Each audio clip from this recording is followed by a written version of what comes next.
वो 20 तारीख को लोगों को चोट लगी है और वो ये कह रहा है कि मैं रो रहा था, मुझे दर्द हो रहा था। कोई दर्द नहीं था। अगर दर्द होता तो वो बोलता।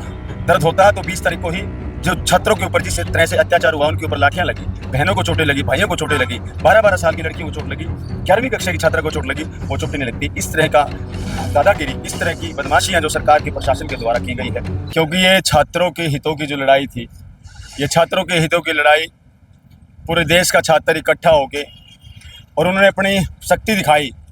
शक्ति इन द सेंस कि सरकार को बताया कि युवा शक्ति अब कमज़ोर नहीं है, छात्र इतने कमज़ोर नहीं है और छात्रों के साथ में, छात्रों के हितों के साथ में कोई बदमाशियां करेगा तो छात्र फिर छोड़ेगा नहीं।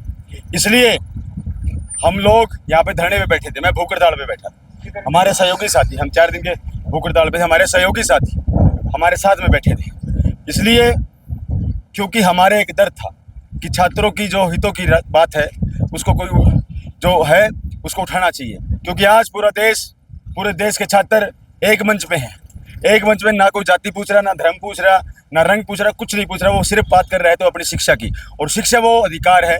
शिक्षा का अधिकार पाके कोई आईएएस बनेगा, कोई आईपीएस बनेगा, कोई आईआरएस बनेगा, आईएफएस बनेगा, कोई जज बनेगा, कोई डीसी बनेगा, तमाम तरह की जो पोस्टें हैं, डॉक्टर बनेगा। तो इन बातों को लेके ही वो लोग इतने चिंतित थे, वो छात्र इतने परेशान थे कि हमारे मांगों का हनन बार बार क्यों हो रहा है। आज धर्मेंद्र प्रधान ने इस्तीफा दिया। उसने इस्तीफे पे क्या कहा है कि मैं पिछले 10 दिनों से लगातार परेशान था, मैं लगभग 10 दिन हो गए, मेरा अंदर आत्मा करा रही थी, मैं रो रहा था, लेकिन मुझे लगता है वो रो नहीं रहा था। वो 20 तारीख को लोगों को चोट लगी है और वो ये कह रहा है कि मैं रो रहा था, मुझे दर्द हो रहा था।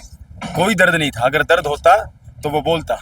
दर्द होता तो 20 तारीख को ही जो छात्रों के ऊपर जिस तरह से अत्याचार हुआ, उनके ऊपर लाठियां लगी, बहनों को चोटें लगी, भाइयों को चोटें लगी, 12-12 साल की लड़कियों को चोट लगी, 11वीं कक्षा की छात्रा को चोट लगी, वो चोटें नहीं लगती। इस तरह का दादागिरी, इस तरह की बदमाशियां जो सरकार के प्रशासन के द्वारा की गई है, मोदी सरकार के द्वारा की गई। मैं मानता हूँ कि हम एक आज़ाद भारत में रहते हैं, ऐसी क्रूरता तो अंग्रेजों ने नहीं कही हुई। ऐसी अपने अनशन तोड़ दिया। हाँ, मैंने आज अनशन इसलिए तोड़ दिया क्योंकि समाज के लोगों ने, और दूसरा हमारी जो मांग थी कि इनका इस्तीफा हम ये दें, और उन्होंने इस्तीफा दिया, तो उसके बाद में फिर मुझे नहीं लगता कि मुझे लगातार फिर बैठना चाहिए। अब जो आंदोलन चल रहा है उसमें अब आपको लगता है आंदोलन खत्म कर देना चाहिए या आगे बढ़ाना चाहिए? देखिए, वहाँ से अगर कॉल आई कोई तो हम इस आंदोलन को जारी भी कर सकते हैं, दोबारा भी कर सकते हैं। अगर हम तो देखो तो संघर्षशील हैं, हम तो लड़ते लोग, हम तो लड़ाके लोग, हम तो ये चाहते हैं कि किसी के साथ में दिक्कत ना हो, चाहे वो कहीं का भी क्यों ना हो, कोई चाहे महिला हो, पुरुष हो, मजदूर हो, किसान हो, चाहे कमेरा वर्ग हो, कोई भी हो, उनके साथ दिक्कत ना हो।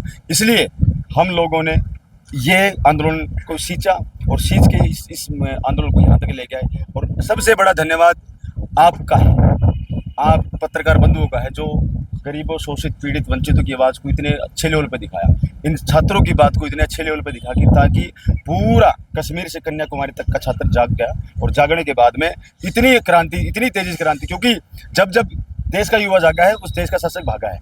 आज शासक को पता चल गया था, अगर देश का युवा ज़्यादा संख्या में आ गया तो तुम्हें भागना पड़ेगा। सबसे पहले तो आपके चैनल का धन्यवाद, यहाँ आप कवरेज करने पहुंचे।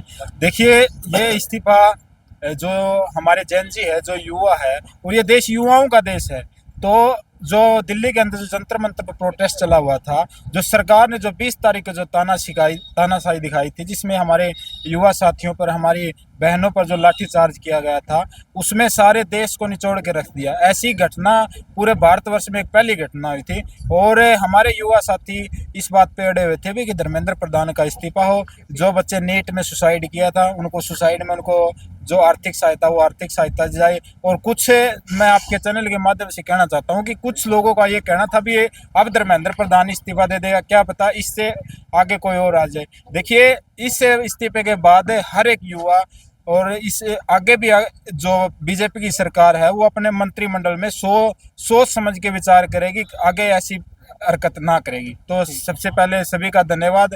और आज हमारे प्रदीप बानकर भाई ने जो अनशन है वो समाप्त किया है, और अब हम यहाँ पहुँचे थे। सभी का दिल से धन्यवाद।